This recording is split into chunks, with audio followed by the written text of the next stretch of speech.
The majority of people still believe that Timothy McVeigh was a right-wing extremist who bombed the Oklahoma City building with a Ryder truck because he was upset with the government. People close to the event told a very different story.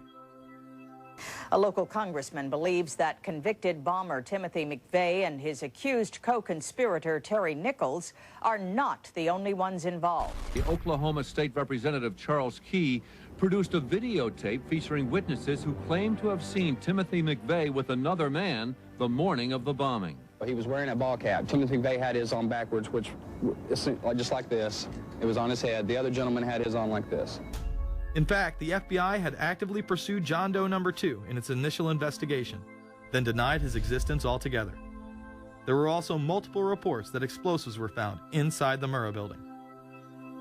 The Justice Department is reporting that a second explosive device has been found in the AP Murrah building in downtown Oklahoma City.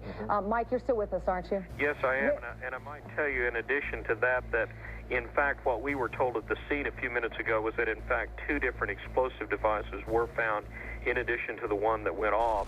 The second explosive was found and diffused.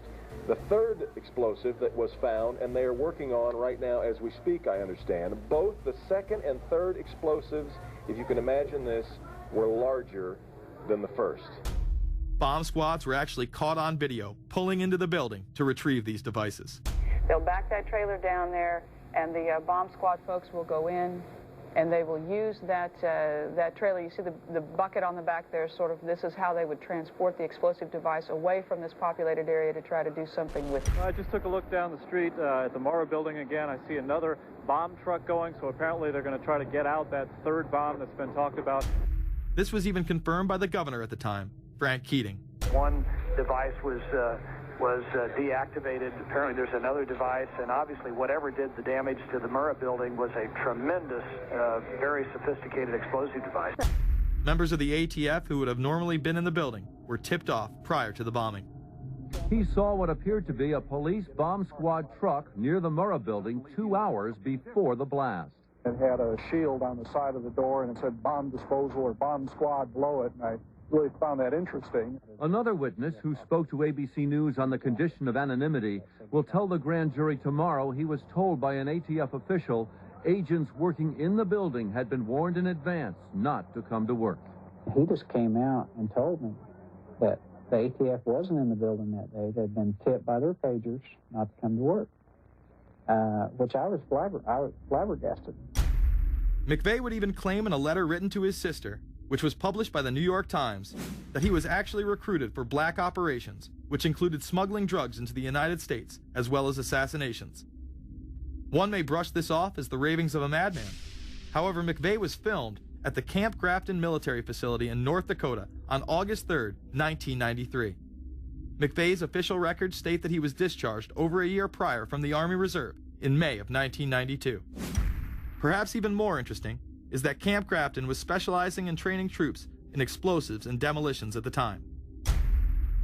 When all was said and done, the security tapes reported to have captured the entire thing on video were rounded up and classified. In 2009, they were finally released, and magically none of them caught the bombing. The excuse being they were all having their tapes changed at that exact moment. This event would be labeled domestic extremism, which was used to demonize critics of world government, militias, and create fear within the populace. Muslim extremism seemed to show its ugly face in then unprecedented fashion on February 26, 1993. A truck bomb had gone off in the parking area of the World Trade Center. Luckily, the bombers failed to follow instructions and parked the truck carrying the explosives against the main support column. What is not discussed, however, is the bomb was actually built by an FBI informant under the supervision of the FBI. Ahmed Salam, a former Egyptian army officer who had been doing undercover work for the FBI, was the man who actually built the bomb. When he was told that he would have to use real bomb-making material instead of harmless substitutes, he became suspicious and began taping his conversations with FBI officials. Last winter, the FBI was praised for its speed in cracking the case of the World Trade Center bombing and bringing 4 suspects to trial. Now, there is some evidence that the FBI may have known of the plot in advance through an informant and might even have stopped the bombing that killed 6 people. Notice the media emphasizes that they might have been able to stop it. They then gloss over the fact that the bomb was built by their agent under FBI supervision in conjunction with the district attorney. FBI agents might have been able to prevent last February's deadly explosion at New York's World Trade Center. They discussed secretly substituting harmless powder for the explosives, but they didn't, according to the FBI's own informant, Imad Salem. Unbeknownst to the FBI at the time, Salem recorded many of his conversations with his handlers. The actual recording where Salem discusses this with his FBI handler, John Antisev, was released years after the trial. You got paid regularly for good information. I mean, the expenses were a little bit out of the ordinary, and it was really questioned. Don't tell Nancy I told you this. Well, I have to tell her, of course. Well, then if you have to, you have to. Yeah, because, I mean, the lady was being honest, and I was being honest, and everything was submitted with a receipt. Yeah. And now it's questionable. It's not questionable. It's like a little out of ordinary. Okay. You know. All right. I don't think it was. If that's what you think, guys, fine. But I don't think that, because we was start already building the bomb, which is went off in the World Trade Center. It was built by supervision from the Bureau and the DA, and we was all informed about it, and we know that the bomb start to be built. By who? By your confidential informant. What a wonderful, great case. Following the convictions of the Muslims who were too inept to make their own bomb and park the vehicle in the proper area, Salem was pulled into the FBI's witness protection program, where he has never been heard from again. Prior to the largest and most devastating terrorist attack on U.S. soil, the United States was poised as the first truly global superpower. Brzezinski would muse in 1997 that geostrategic success would represent a fitting legacy of America's role as the first, only, and last truly global superpower, and that the only way to mobilize Americans was a truly massive and widely perceived direct external threat. In September of 2000, a neoconservative think tank called the Project for a New American Century echoed Brzezinski's statements, saying the United States is the world's only superpower, combining preeminent military power, global technological leadership, and the world's largest economy. An engine for New World Order ideals, members of PNAC included Dick Cheney, Donald Rumsfeld, Jeb Bush, Scooter Libby, William Kristol, and Paul Wolfowitz. Describing the difficulty in projecting force, they write the process of transformation is likely to be a long one, absent some catastrophic and catalyzing event, like a new Pearl Harbor. This takes us full circle to the September 11th attacks of 2001.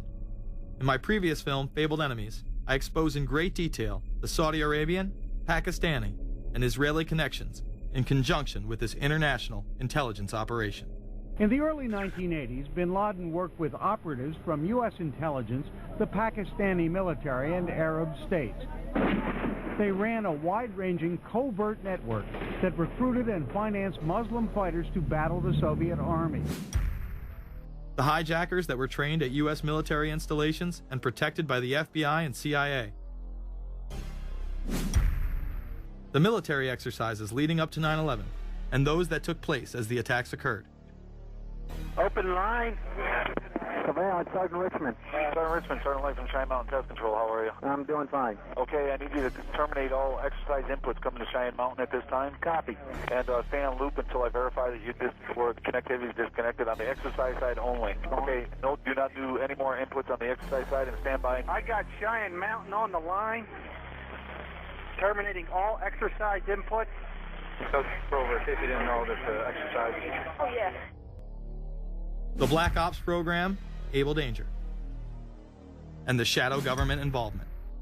This morning we learned that the vice president wasn't the only one sent to an undisclosed location on September 11th, that an entire backup government was and is still there and may be there for as long as anyone now at least can imagine. As well as much, much more. The government has lied about 9/11 repeatedly and used it to dominate the Middle East, while creating an evolving police state here, encroaching on civil liberties at home. And of course, building a new world order. There is a chance for the President of the United States to use this disaster to carry out what his father, a phrase his father used, I think, only once, and hasn't been used since, and that is a new world order. We know now that September 11th of 2001 was the beginning of what we might call a new world order. The new world order that this president's father talked about with such great enthusiasm seems to be high on the agenda of this administration. Under the second Bush administration, massive amounts of civil liberties were openly and brazenly taken away following 9/11. The passage of the Patriot Acts, the Military Commissions Act, and other horrifying anti-constitutional legislation was enabled by the incredible amount of fear generated by the media, all in the name of keeping us safe here at home. The war itself would create huge profits for the military-industrial complex, and the globalists would seize even more power and control over Middle Eastern resources in what they planned to become a Eurasian Union under their control. Although the establishment claimed to be fighting for our freedom abroad, they were destroying